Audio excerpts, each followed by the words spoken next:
Hey, it's Jill Monroe for EUR Web, and we are taking you back to the 90s for the 30th anniversary Martin reunion special. We're on the red carpet. We're going to talk to all the cast, so make sure you stay tuned.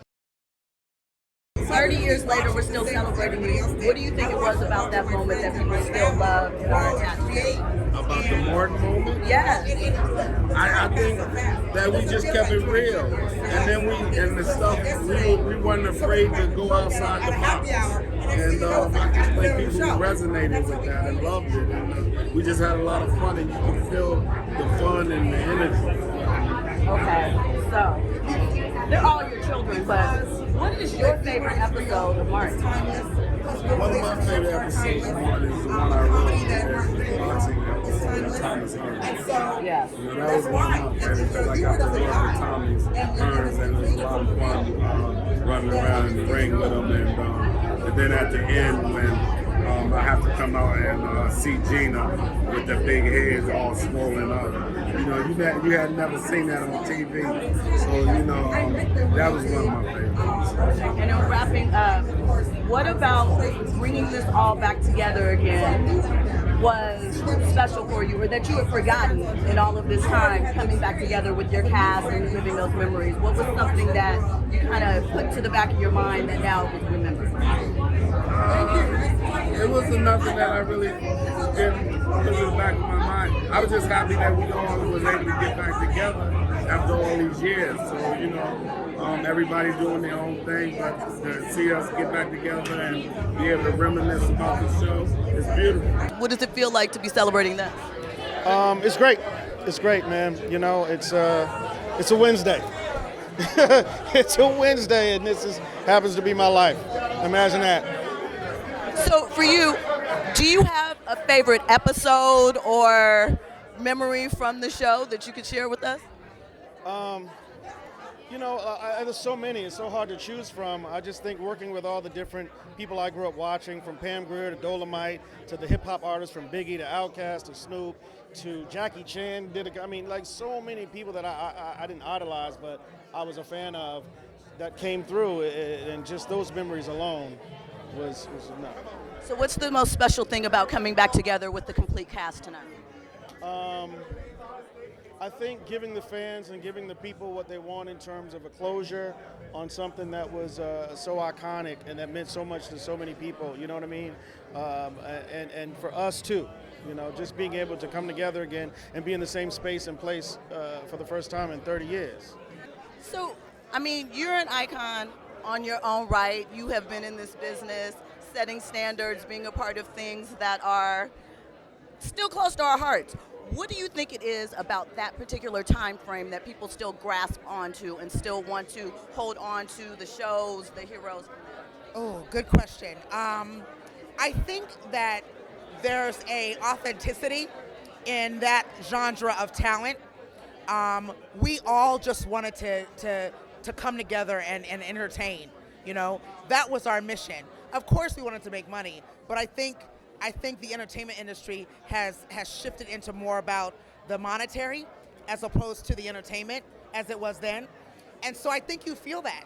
I think you see the difference. You know, I can speak from, like I said, House Party. We didn't make much money. Everybody knows that now because I've talked about it. We didn't make much money, but look at the history we created and the relationships for life. You know, now I find that so many people do a movie and then they leave and that's it. We're family 30 years later.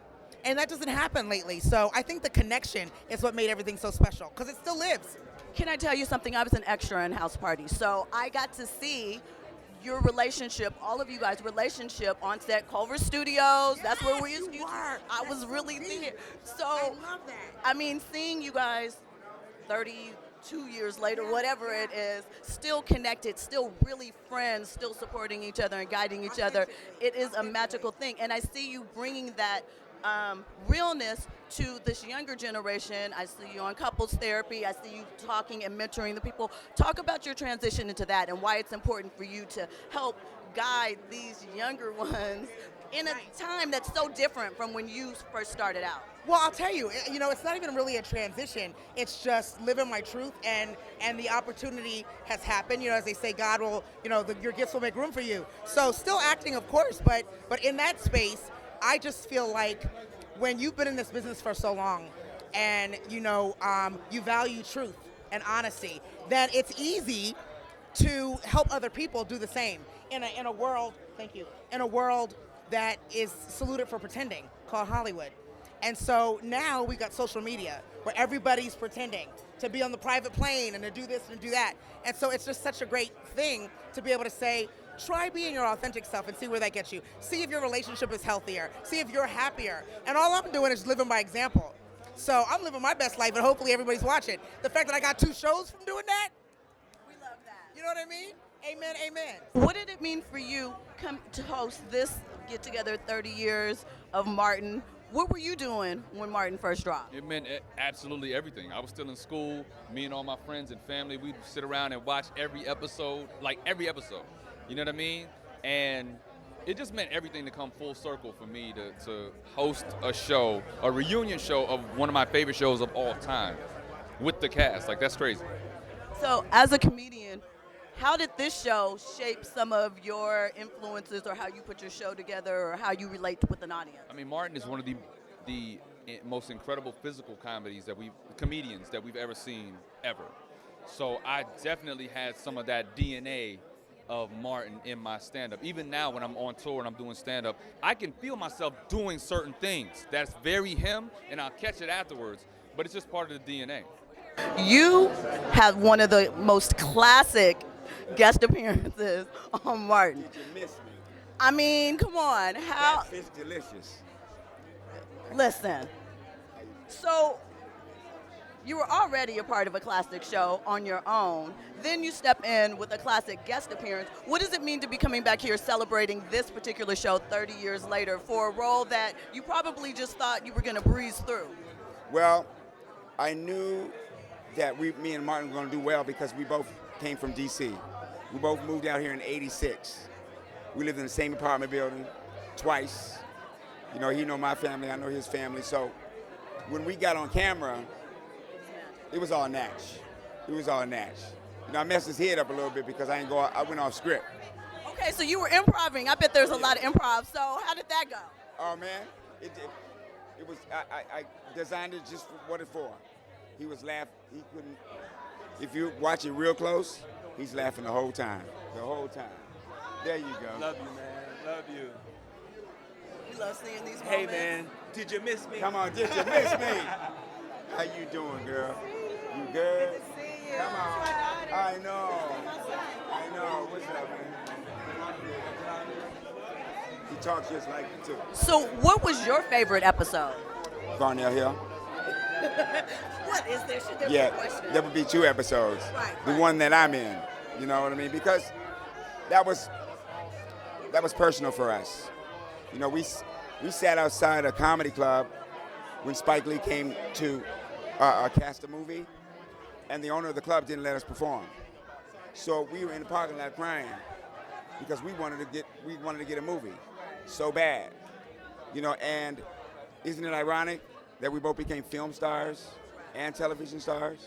So we just kept the faith and kept going. What do you think it is about this particular show that still has a stranglehold on the collective consciousness, on the culture that is so close to our heart?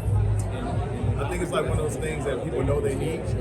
You know, it's not, you can let go a lot of memories that bothered you, even some good memories, but the things that really, really made you laugh, and it reminds you of why you're doing what you're doing, or it reminds you of a moment that you're in. We shared so many moments on that show that, although exaggerated at times, it still reminds you what's going on at your house. It reminds you can argue with your girl and how girls can be, and how men can act, and it led up to, if you think about it, it led up to what we talking about. It led up to marriage and what you hope for. It's like our comedic soap opera all in one, and we just fell in love with all the characters, whether it be Martin or the one he's playing. When you think about from the set design, the posters that were on the wall, Martin wearing the black college uniforms, it was all by design. Can you talk to me about the feeling which you wanted to, as an executive producer, make sure that that authentic touch was put into the show? Well, you know, what I wanted to do was create Martin's vision. So whatever Martin was feeling at the time, I wanted to make sure that it was authentic to his real beliefs and everything. So it was like we would have conversations about it, and he was such a real guy outside of the show that you really just connected with him. He was the guy, he's the people's champ, and he's the guy that everybody can relate to. And once we put a great cast together, we knew that we had magic, and we knew that we could do some things that would, you know, resonate with everybody. So it's just been a blessing the whole time. What's up? What's up? What's up? I am. I'm the man.